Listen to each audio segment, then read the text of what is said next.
Baik, bismillahirrahmanirrahim. Assalamualaikum warahmatullahi wabarakatuh.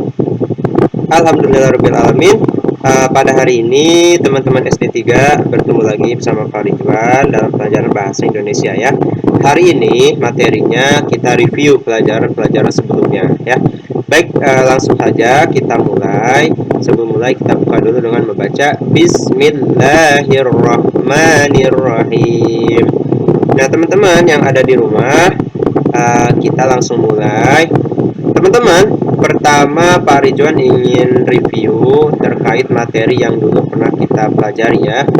Yang pertama, penggunaan ejaan ya. Nah, di penggunaan ejaan, teman-teman, kita pernah belajar yang pertama penggunaan tanda titik ya, tanda titik. Nah, kalau tanda titik ini digunakan pada akhir kalimat. Contohnya yang ini ya, hari Minggu lalu Dina diajak ayah ke bandara, titik ya. Mereka mengantar paman yang akan pulang ke Batam, kemudian titik juga. Pagi-pagi mereka sudah sampai di bandara. Nah, ini juga tanda titik ya.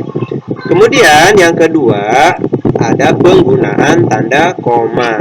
Kalau tanda koma ini biasanya dipakai untuk pembagian pemerincian atau pembilang. Contohnya, ayah, Dina, dan Bayu pergi ke bandara. Jadi ayah, koma, Dina, koma, dan Bayu pergi ke bandara. Atau misalkan Amir membeli buah-buahan seperti misalkan mangga, koma, anggur, sirsak, stroberi, nah, dan sebagainya. Nah, itu menggunakan tanda koma ya. Kemudian yang ketiga ada tanda seru. Kalau tanda seru ini digunakan untuk pernyataan berupa seruan atau perintah. Contohnya, perhatikan contoh berikut. Nah, pakai tanda seru ya. Kemudian dilarang masuk. Nah, pakai tanda seru. Jangan pergi ke sana. Nah, ini pakai tanda seru ya.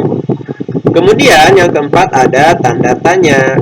Kalau tanda tanya ini jelas ya teman-teman, jadi digunakan untuk kalimat pertanyaan. Contohnya, siapa yang membuang sampah di sana? Nah, berarti ini pertanyaan, maka harus menggunakan tanda tanya. Kemudian, apa yang kamu makan? Nah, berarti kita kan bertanya ya, apa yang dia makan? Maka menggunakan tanda tanya. Kemudian yang kelima ada tanda hubung ya, tandanya seperti ini, tanda hubung ya, seperti garis kayak gini. Kalau tanda hubung ini berfungsi untuk menghubungkan atau merangkai kata. Contohnya kata debu. Nah, di sini kan debu-debu ya. Maka kalau di sini debu-debu, di sininya pakai tanda hubung. Kemudian orang-orang. Nah, orang-orang. Kalau misalkan orangnya cuma satu orang, jangan banyak orang. Nah, tidak pakai tanda ini, tapi karena ini ada orang-orang, maka harus pakai tanda hubung. Kemudian kucing-kucing itu, nah kucing-kucing, maka ini menggunakan tanda hubung ya. Itu untuk ejaan ya, penggunaan ejaan.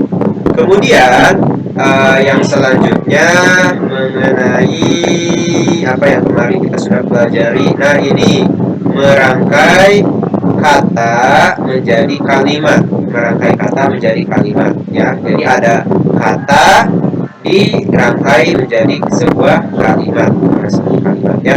Contohnya yang ini, perhatikan. Di sini ada kata menabung, ayah ke bank pergi untuk. Nah, maka kata-kata ini dibuat menjadi kalimat yang betul, yang benar ya. Maka kita gabung menjadi seperti ini ya.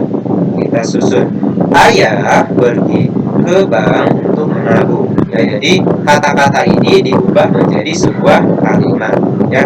Contohnya lagi yang kedua, matahari, energi, sinar, bisa listrik dijadikan.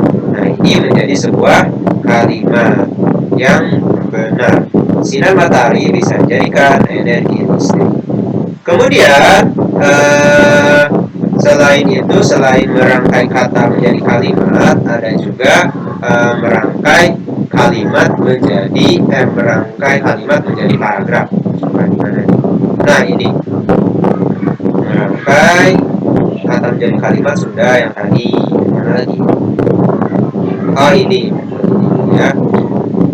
Nah, jadi kalimat menjadi paragraf. Selanjutnya materi kalimat menjadi paragraf, ya. Nah, atas.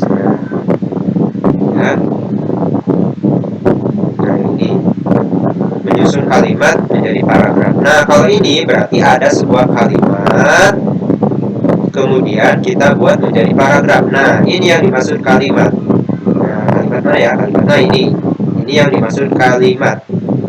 Ini kalimat. Ini kalimat. Ini kalimat. Dan ini kalimat. Nah, semua kalimat ini semua disebut paragraf. Itu disebut paragraf, ya. Nah, contoh di sini ada latihan yang kemarin. Nah, ini kumpulan berbagai kalimat 1, 2, 3, dan 4. Nah, itu kumpulan kalimat. Maka kalimat-kalimat ini kan belum rapi, artinya belum mana yang harus ditulis pertama, mana yang kedua. Maka ini dibuat menjadi paragraf, ya. Ini semua nanti dibuat paragraf, teman-teman, ya, yang ini. Karena kan ini bingung, jalan-jalan tergenang air dan sulit dilewati. Hari ini hujan turun begitu derasnya, orang-orang pun menjadi enggan kemana-mana. Nah, ini kan belum menjadi paragraf yang benar, maka ini disusun, ya. Nah, itu menyusun kalimat menjadi sebuah paragraf, ya.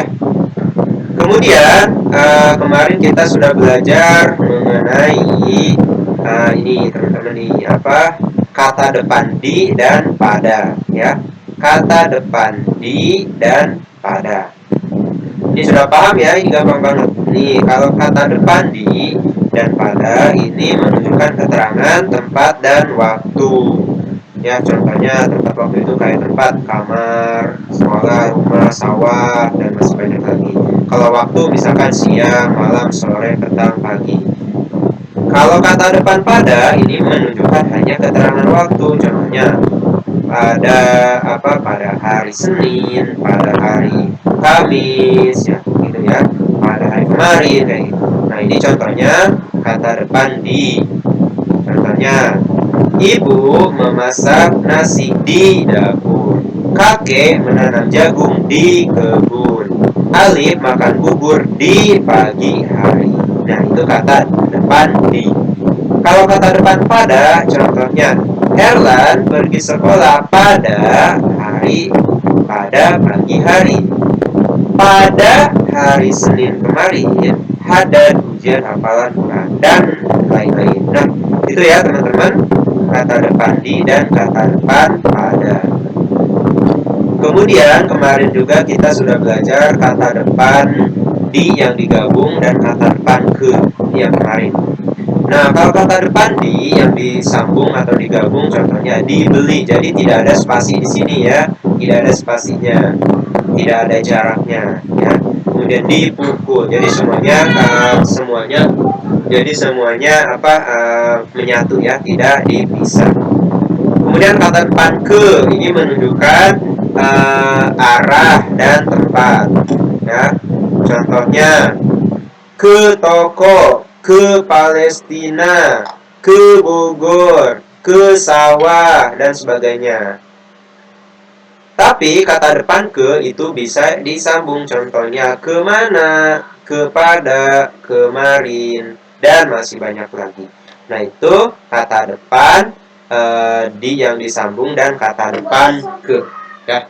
Itu, teman-teman semuanya, review hari ini. Nah, selanjutnya di sini ada soal latihan, teman-teman. Silakan teman-teman semua di sini isi di buku bahasa Indonesianya yang ada di rumah, yang ada di sekolah boleh diisi ini. Nanti sama Pak Rijan dikasih, ya.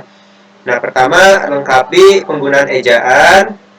Nah, pertama yang Pak Rijan tanya penggunaan ejaan. Kemudian yang nomor 2 ini menyusun kalimat. Ini kapital, huruf kapital. Nah, menggunakan huruf kapital. Nah, kira-kira huruf kapital gimana nih yang betul? Nah, di sini kan ini semuanya pakai huruf kecil. Nah, kira-kira mana sih yang menggunakan huruf kapitalnya di kata apa, ya? Kemudian yang ketiga, ini lengkapi kata depan berikut ini. Nih, kata depan yang tadi ya, atau pakai kata di, kata depan pada, atau kata depan ke, ya. Ini di sini nanti diisi, ya. Kemudian yang keempat, ini merangkai kata menjadi sebuah kalimat, ya.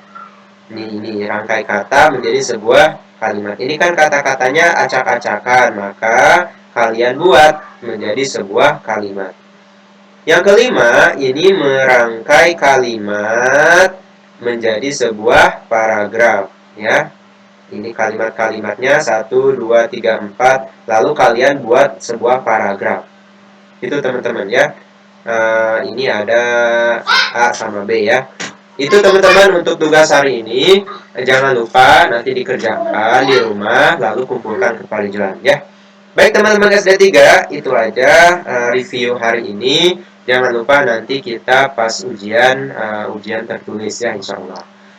Sampai di sini dulu pertemuan hari ini teman-teman SD 3. Parijuan pamit, tapi sebelum pamit Parijuan tutup dulu dengan membaca Alhamdulillahirobbilalamin dan doa penutup majelis. Subhanakallahumma wa bihamdika asyhadu an la ilaha illa anta astaghfiruka wa atubu ilaik. Akhirul kalam, assalamualaikum warahmatullahi wabarakatuh.